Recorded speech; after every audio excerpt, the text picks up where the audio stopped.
Momento de darle la bienvenida a Juan María Naveja. Mi querido Juan María, ¿cómo estás? Con el gusto de saludarte, mi querida Magda, estar en contacto con la audiencia Mega Noticias MX con un montón de temas, así que tú dirás. Oye, ¿qué te parece si empezamos justamente por la parte económica, ¿no? El asunto de nuestro país, en dónde estamos parados, la perspectiva no se ve que sea muy halagüeña, que digamos, pese a los anuncios que se han hecho recientemente. El asunto es que hoy la gente está resintiendo pues todo lo que está pasando en materia económica en el país, ¿no? Lo está resintiendo directamente en el bolsillo, la gente gana exactamente lo mismo y los costos cada vez se incrementan más.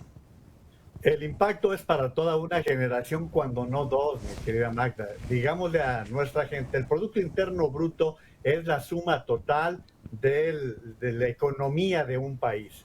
El Producto Interno Bruto de México ha caído considerablemente, ya lo hemos explicado, que cayó primero cuando el primer año de gobierno de López Obrador apenas creció 0.1%, pero después cayó 8%. Para el año pasado, en el 21, crecimos al 5%, es decir, ya nos quedamos un 3% atrás. Para este año, los más optimistas hablan de un crecimiento de 1.1%, o sea que traeremos todavía un rezago de 2%. Los especialistas dicen que la economía nacional se va a recuperar por allá en el 2024, pero es muy diferente, mi querida Magda, la suma total de la economía a lo que cada uno de nosotros tenemos en nuestra economía, como tú lo estabas comentando, lo que significan nuestros ingresos, el empleo que tenemos, el ahorro, bla, bla, bla, todo esto. Bueno, los especialistas estiman que la recuperación del Producto Interno Bruto per cápita, es decir, por cada ciudadano, se estará recuperando por allá por 2036. Por eso te digo que hay una generación que les va a pasar mal en lo que resta de los próximos años. Oye, Este espérate, gobierno, porque además, sí, a partir del 2030, no nada más son metas de carácter económico, evidentemente a las que nos vamos a enfrentar, también traemos metas de carácter ambiental. Ahí te encargo ese switcheo, ese cambio que se tiene que hacer para el 2030, Juan María. y a todos nos va a impactar porque va a cambiar, van a cambiar las paradigmas, los paradigmas van a cambiar, va a cambiar la tecnología, habrá cambios de diversa índole. O sea, tocas un punto muy importante porque será un mundo cambiante, muy diferente el que vamos a vivir. Mira, por ejemplo, te pongo el caso de los migrantes, que se está hablando mucho de que a Estados Unidos les hacen falta 5 millones de empleados. Sí, nada más que Japón, Corea les está proponiendo que usen robots. Como tú has visto, mi querida Magda, cuando tú vas a los supermercados de Estados Unidos, ya casi la mayoría pagas tú directamente, ya no hay Es cajeros. autoservicio.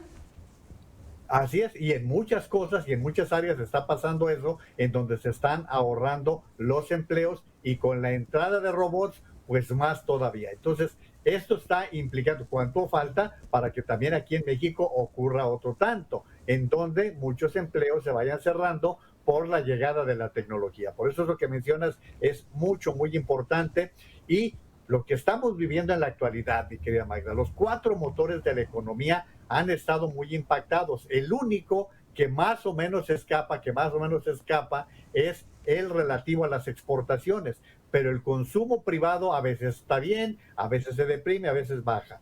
Pero en donde tenemos un grave problema es que el gasto público es muy bajo y la inversión privada también. Entonces, el único motor de la economía que está funcionando es el de las exportaciones, pero también con muchos problemas, porque, por ejemplo, la exportación petrolera, estamos con un margen de muy importante porque el petróleo, el barril, anda arriba de los $100. Sí, nada más que en la gran variedad, en la gama de combustibles que importamos, se gasta más que lo que recibimos de exportaciones. O sea, y podríamos ir ahí por diferentes áreas, lo cual nos muestra claramente que la situación económica que sentimos en el bolsillo con la inflación que se está registrando va de acuerdo a lo que está pasando con el país. Y la inflación, mi querida Magda, hay quienes señalan que vamos a cerrar del orden del 10%. Es decir, Sí, si para usted dos tenía dígitos un ya a finales de año. Así es. Si usted tenía un peso en enero, para ese mismo peso, para diciembre estará en el orden de los 90 centavos, para que vayamos calculando, o su poder de compra estará en el orden de los 90 centavos. Por eso la economía está tan impactada, porque pues no vamos a alcanzar la carrera de los precios, mi querida Magda. Oye, y en otros temas, mi querido Juan María, eso en el aspecto económico, que sin duda es preocupante y que lo hemos dicho en muchas ocasiones, muy probablemente el panorama podría haber sido distinto, aunque también hay que hablar de las complicaciones que hemos tenido a raíz de la pandemia, este mar económico internacional que, bueno, también se ha movido en aguas de muchísima turbulencia y que lo hemos venido resintiendo, ¿no? No es un problema exclusivo de nuestro país, pero cada quien termina viviendo las crisis a su manera. Déjame pasar a otro tema, Juan María. Este miércoles se difundió de nueva cuenta otro audio, otra conversación que sostiene Emilio Lozoya Tallman, el padre de Emilio Lozoya Austin, pues con Gila Austin, con su esposa, y sobre todo lo que tuvo que haber movido para que ella pudiera llegar a nuestro país, el proceso de extradición. Ya se veía venir, ¿no, Juan María? Pues es una catarata de audios, es una catarata de por todos lados, informaciones secretas, pero la que tú destacas es la más importante, que es la Fiscalía General de la República exhibida a través de llamadas telefónicas que todavía no se aclaran y que involucran directamente acciones del fiscal y de su subordinado más directo. Pero aparte, mi querida Magda, aparte de las que ha estado soltando la gobernadora de Campeche, que son ilegales, como también las que se vinculan con el caso Lozoya, pues aparte de las que ella ha lanzado contra Alito, Alejandro Moreno, el presidente del PRI, ahora están apareciendo dos más. Una, se supone que de un sobrino de Laida Sansores, quien cobraba moches cuando ella era delegada de Álvaro Obregón, y nada más se dejaba pedir 80 millones de pesos, mi querida Magda, según esta grabación. Y Juan María, el asunto es que son iguales o son peores. A ver, nadie defiende a los del PRI, pero tampoco se puede defender a los de Morena con lo que están haciendo en este momento. Lo que está haciendo Laida, lo hemos comentado en muchas ocasiones, es ilegal. Oye, también el tema de las diputadas, de verdad, es de vergüenza el estar comentando este tipo de situaciones, el estar amagando, porque hasta cierto punto también parece un amago el asunto de las fotografías, preocupante también si las tuviera, ¿no? Tanto el hecho de estar ventilando este tipo de información como el hecho de que Alito, si resulta responsable o no, si las tiene o no. Oye, de veras, ¿qué clase? Y bueno, perdóname que lo plantee de esta forma porque suena un tanto redundante, pero ¿con qué tipo de política nos estamos encontrando? ¿Hasta dónde ha llegado nuestra clase política para podernos enfrentar a este tipo de escenarios? Yo entiendo que en este caso tenemos que hablar de un caso muy puntual, y mi querida Magda es muy pudorosa para decirles que Laida está diciendo que tiene fotografías de Alito en donde aparecen diputadas del PRI encueradas. Eso es lo que se ha difundido por parte de Laida Sansores, y que, bueno, las fotos no las hemos visto, pero les está diciendo a las diputadas del PRI, aguas, porque las que le mandaron fotos a Alito ya están por allí en otras manos. Pero también Laida hoy está siendo exhibida en un video que ha sido reproducido en redes sociales, en donde habla mal del presidente de la República. Es decir, traemos de verdad un relajo en todos estos temas, y todos estos son ilegalidades, mi querida Magda. Sí, oye, Juan María, los que tienen que hacer cumplir. ¿Qué pensará realmente el presidente? Me queda claro que no lo va a externar públicamente, pero ¿qué pensará realmente cuando ve todo esto?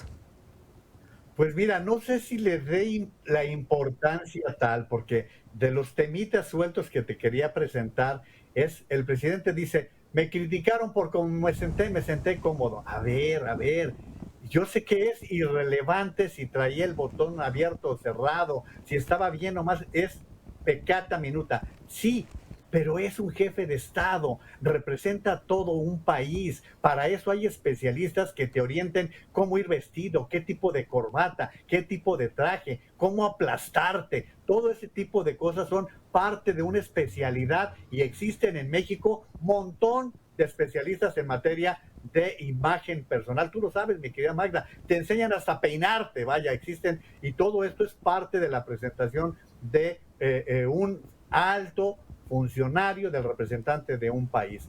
Y rapidísimamente, porque ya nos está diciendo Angie que nos vamos, dos temitas. Mira, Magda, hoy se está haciendo un señalamiento de la venta del departamento del expresidente Peña Nieto en España, lo publica el diario El País. Yo creo que también hay que ser muy cuidadosos con las cifras. Si el departamento de Peña Nieto vale poco más de $600,000, debo decirte que por lo menos 1 millón de mexicanos en California tienen casas de más valor, mucho más allá de los $600,000. Y está en un barrio que es Almagro, que es como la colonia del Valle en México. Yo no me estaría preocupando por algo así tan mínimo con respecto a un presidente del cual hay otro tipo de acusaciones tan importantes. Y el otro tema de lo de la gasolina en la frontera. A ver, otra vez hoy por la mañana el presidente de la República entró al tema. Magda, tú lo sabes perfectamente, la vinculación que hay en toda la frontera entre México y Estados Unidos propicia que los de un lado vayan al otro para comprar lo que les conviene, lo que está barato. Hay mexicanos que van al súper a Estados Unidos. Hay estadounidenses y también han ido que van los mexicanos a cargar gasolina.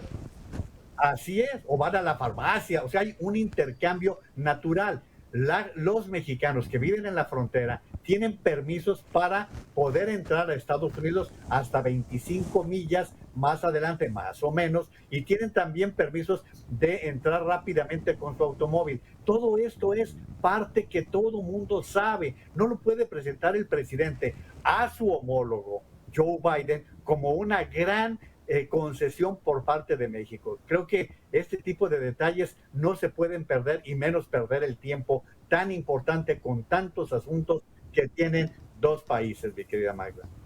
Nos decía ayer Pedro Tello, ¿no? A ver, qué bueno, digo, al final del día estos proyectos o estas propuestas están cargadas de buenas intenciones. El problema es que son de corto alcance, ¿no? Que verdaderamente no podrán tener el efecto que se espera para momentos como estos, ¿no? En donde ambos países pues tienen una inflación bastante elevada y en donde se requieren de una reacción urgente para poder cambiar un poco el panorama al que nos estamos enfrentando. Querido Juan María, te mando un abrazo enorme, muchísimas gracias. Déjame decirte así rapidísimo, todavía no aterrizaba el presidente en México y ya teníamos productores de leche de los Altos de Jalisco y de Coahuila quejándose del acuerdo de comprar leche en polvo. O sea, ahora sí, hasta mañana, mi querida Magda. No, y espérame, porque todavía se viene la reunión entre México, Estados Unidos y Canadá, ¿no? Que eso, estamos hablando más o menos por ahí del mes de agosto, si no me está fallando el dato, corrígeme la plana, Juan María. De noviembre. Ahí está, en noviembre. La reunión de los líderes del norte y lo más probable es que sea en México, mi querida Magda. Y ahí se van a revisar también otras tantas cosas que pues refieren a asuntos económicos, ¿no? El Tratado de Libre Comercio. Gracias, querido Juan María. Nosotros hacemos una pausa y regresamos con más.